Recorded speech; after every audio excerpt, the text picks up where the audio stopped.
Hello guys, welcome back to channel. It's me home champion. അപ്പോൾ ഇന്നത്തെ വീഡിയോയിൽ ഞാൻ ലാസ്റ്റ് വീഡിയോയിലൊക്കെ കുറച്ച് ഇഷ്യൂസ് ഞാൻ വണ്ടി എടുത്തതിന് ശേഷം എനിക്ക് ഫേസ് ചെയ്തതായിട്ട് ഞാൻ പറഞ്ഞിട്ടുണ്ട്. അതായത് ഫ്രണ്ടിൽ ഇവിടെ ഒരു ഇങ്ങനെ തട്ടുന്നൊരു സൗണ്ട്, പിന്നെ ഫ്രണ്ടിലെ അലോയ്സിലല്ല ടയറും അലോയും തമ്മിൽ ചേരുന്ന ആ ഒരു പോർഷനിൽ നിന്ന് ചെറിയ എയർ ലീക്കേജ് വരുന്നുണ്ട്.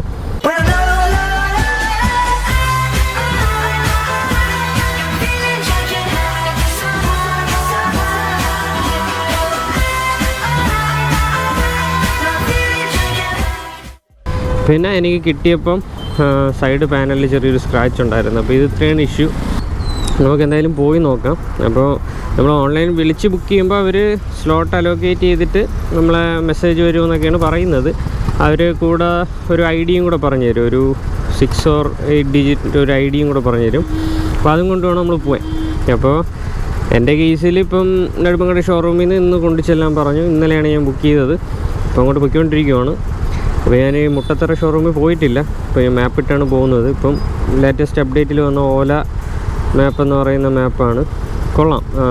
നമുക്കിപ്പം ഓലയുടെ ഒരു ഡീമെറിറ്റ് ആയിരുന്നു ഗൂഗിൾ മാപ്പൊന്നും ഇല്ല എന്നുള്ളത്. പക്ഷേ ഓൾമോസ്റ്റ് ഗൂഗിൾ മാപ്പ് ഓൾമോസ്റ്റ് എന്നല്ല, ചെറിയൊരു കളർ വ്യത്യാസം അല്ലാണ്ട് വലിയ വ്യത്യാസമൊന്നുമില്ല. എല്ലാ കാര്യങ്ങളും അറിയാൻ പറ്റുന്ന മാപ്പ് തന്നെയാണ്. സിഗ്നൽ അത് ഇത് ഓൾമോസ്റ്റ് എല്ലാ കാര്യങ്ങളും അറിയാം. അത്യാവശ്യം നല്ല ഒപ്റ്റിമൈസ്ഡ് ആണ്. പിന്നെ ഒരു പ്രശ്നം കണ്ടതെന്ന് പറഞ്ഞാൽ നമ്മളിപ്പോൾ മാപ്പ് ഇട്ടിട്ട് വണ്ടി പൊയ്ക്കൊണ്ടിരിക്കുകയാണെങ്കിൽ പാർക്ക് ചെയ്താൽ നമുക്ക് ബൂട്ടൊക്കെ ഓപ്പൺ ചെയ്യാൻ പറ്റത്തില്ല. പിന്നെ മാപ്പ് ക്ലോസ് ചെയ്തിട്ട് നമുക്ക് വേറെ എന്ത് ഫംഗ്ഷനും വർക്ക് ആവുള്ളൂ. അങ്ങനെ ഒരു ഇഷ്യൂ ഉണ്ട്. അത് ഈ ഫിസിക്കൽ ബട്ടൺ ഇല്ലാത്തതിൻ്റെ ഒരു പ്രശ്നമാണ്. അത് ചിലപ്പോൾ ഫ്യൂച്ചർ അപ്ഡേറ്റിൽ റെഡി ആവുമായിരിക്കും. അപ്പോൾ ഷോറൂമിൽ എത്ര നേരം നമ്മൾ വെയിറ്റ് ചെയ്യേണ്ടി വരും, എങ്ങനെയാണ് എന്തെന്ന് അറിഞ്ഞിട്ടോ. ഫസ്റ്റ് എക്സ്പീരിയൻസ് ആണ് എൻ്റെ ഓലയുടെ സർവീസ് സെൻറ്ററുമായിട്ട്. നമുക്ക് എന്തായാലും അങ്ങോട്ട് പോയി നോക്കാം.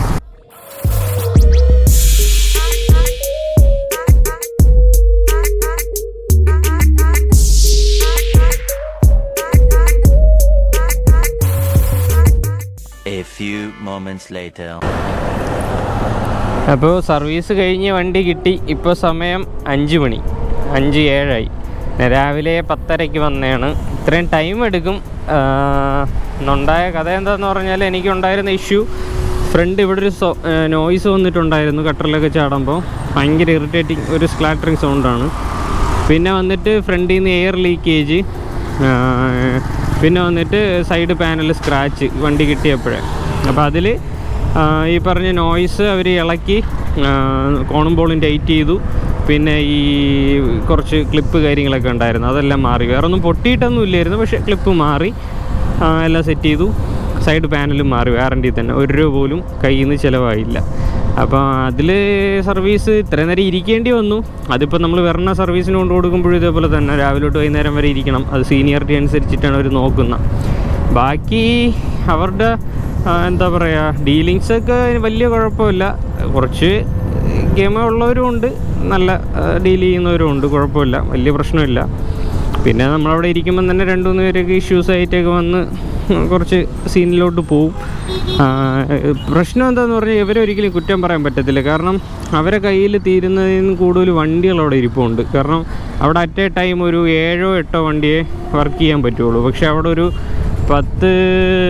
250 വണ്ടിയോളം അവിടെ ഇരിപ്പുണ്ട്. കാരണം ഞാൻ നോക്കിയപ്പം കൊല്ലം രജിസ്ട്രേഷൻ മുതലുണ്ട്.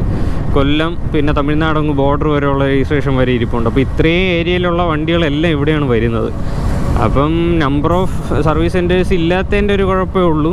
അല്ലാതെ അവിടെ ഇരുന്ന് ഇത്രയും നേരം വീക്ഷിച്ചതിൽ എനിക്ക് മനസ്സിലായത് വരുന്ന വണ്ടികളെല്ലാം ക്ലിയർ ചെയ്ത് ഓർഡർ അനുസരിച്ച് വിടുന്നുണ്ട്. വേറെ പ്രശ്നമൊന്നുമില്ല. പിന്നെ ഈ ടെക്നോളജി പരമായിട്ട് ഇപ്പം നമുക്കിപ്പോൾ ഒരു സർവീസിന് കൊണ്ടുപോകണമെങ്കിൽ ഫോണിൽ കൂടെ ബുക്ക് ചെയ്യണം, സ്ലോട്ട് അലോക്കേറ്റ് ചെയ്യണം. അങ്ങനെ കുറച്ച് ടെക്നിക്കലി കുറച്ച് ഒരു കൂടുതലാക്കി കളഞ്ഞു. ഇപ്പം നമ്മളെപ്പോലെ യങ്സ്റ്റേഴ്സിന് കുഴപ്പമില്ല. കുറച്ച് പ്രായമുള്ളവരൊക്കെയാണ് യൂസ് ചെയ്യുന്നതെന്നുണ്ടെങ്കിൽ അവർക്കിതൊന്നും പറഞ്ഞാൽ മനസ്സിലാവണമെന്നില്ല. അപ്പോൾ അങ്ങനെയുള്ളവർക്കൊക്കെ ഇതൊരു ബുദ്ധിമുട്ടായിട്ട് തോന്നും. അല്ലാത്ത പക്ഷം വലിയ പ്രശ്നമില്ല. അപ്പോൾ ഈ ഒരു 2 ഇഷ്യൂ ഓൾമോസ്റ്റ് ഫിക്സ് ചെയ്തിട്ടുണ്ട്. പിന്നെ നല്ല കട്ടറി ചാടിയാലേ ഈ സൗണ്ട് റെഡിയായെന്നറിയാൻ പറ്റും. ഇപ്പം നിലവിൽ റെഡിയായതുപോലെയാണ്. ചെറിയ ഇതിലൊക്കെ ചാടുമ്പോഴും വലിയ പ്രശ്നമില്ല. പിന്നെ ഇനി മെയിൻ വേറൊരു പ്രശ്നം ഉണ്ടായിരുന്നത് ഈ പറഞ്ഞ പോലെ ടയറിൻ്റെ അലോയുടെ ഇടയിൽ കൂടെ എയർ ലീക്കേജ്. ഒരു 3-4 ദിവസം കൂടുമ്പോൾ എയർ റീഫില്ല് ചെയ്യേണ്ട ആവശ്യം. അതിപ്പോൾ അതിൽ ചാടിയപ്പം സൗണ്ടൊന്നുമില്ല, മറ്റേത് സൗണ്ട് വരുമായിരുന്നു. ഇതിൽ കുഴപ്പമില്ല. അപ്പോൾ ഈ എയർ ലീക്കേജ്, അപ്പോൾ എയർ ലീക്കേജിൻ്റെ കേസ് പറഞ്ഞപ്പോൾ അവർ പറഞ്ഞത് വെച്ചിട്ട് പോകണമെന്നാണ് പറഞ്ഞത് ചെന്നുടനെ. ഇപ്പം വെച്ചിട്ട് പോകാൻ എന്നെ കൊണ്ട് പറ്റത്തില്ല, കാരണം ഇവിടെ വെച്ചിട്ട് പിന്നെ വിതുര വരെയൊക്കെ പോകുന്നത് ഭയങ്കര പാടാണ്.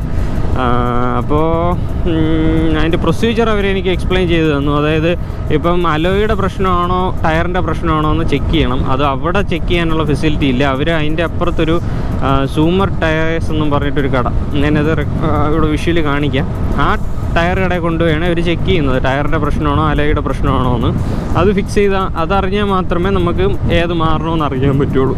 അപ്പോൾ അവിടെ ഞാൻ കൊണ്ടുപോയി ചെക്ക് ചെയ്തപ്പോൾ അവർ ടയർ ആദ്യം ഇളക്കി ക്ലീൻ ചെയ്തിട്ട് നോക്കി.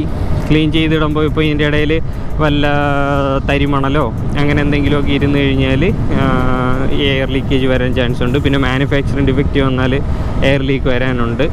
പിന്നെ ഈ അലോയ്സിൻ്റെ ഇടയിൽ ക്ലാവ് പോലെ എന്തെങ്കിലും കയറി ഇരുന്നാൽ എയർ ലീക്കേജ് വരും. ഇപ്പോൾ പുതിയ വണ്ടിയിൽ അങ്ങനെയൊന്നും വരാൻ ചാൻസ് ഇല്ല. അപ്പോൾ പിന്നെ ഈ മാനുഫാക്ചറിങ് ഡിഫക്റ്റ് എന്ന് പറയുമ്പോൾ ഒരു 10,000 വണ്ടിയൊക്കെ ചെയ്യുമ്പോൾ 1-2 മാനുഫാക്ചറിങ് ഡിഫക്റ്റ് വരും. അപ്പോൾ അതാണ് മെയിൻ പ്രശ്നം. അപ്പോൾ അവിടെ ആദ്യം ഒരു പറഞ്ഞ പോലെ ക്ലീൻ ചെയ്തിട്ട് നോക്കി, എന്നിട്ട് എയർ ലീക്കേജ് ഉണ്ട്.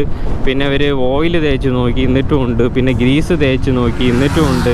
പിന്നെ അവർ റൊട്ടേഷൻ തിരിച്ചിട്ട് നോക്കി, പിന്നെ മറിച്ചിട്ട് നോക്കി. അങ്ങനെ പല രീതിയിലും പുള്ളി മെനക്കെട്ട് ഒരു 200 രൂപ കൊടുക്കേണ്ടി വന്നു. എന്നാലും പുള്ളി എന്താണ് ഇഷ്യൂ എന്ന് കണ്ടുപിടിച്ചു.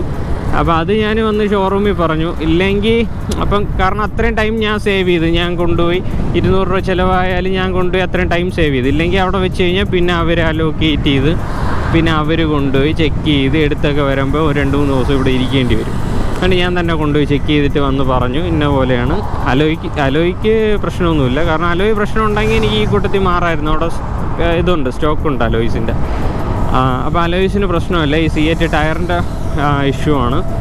അപ്പം ടയറിൻ്റെ ഇഷ്യൂ നമ്മൾ ഡയറക്റ്റ് C8ൻ്റെ ടയറായതുകൊണ്ട് C8 ഡീലറുമായിട്ട് വേണം ഡീൽ ചെയ്യാൻ.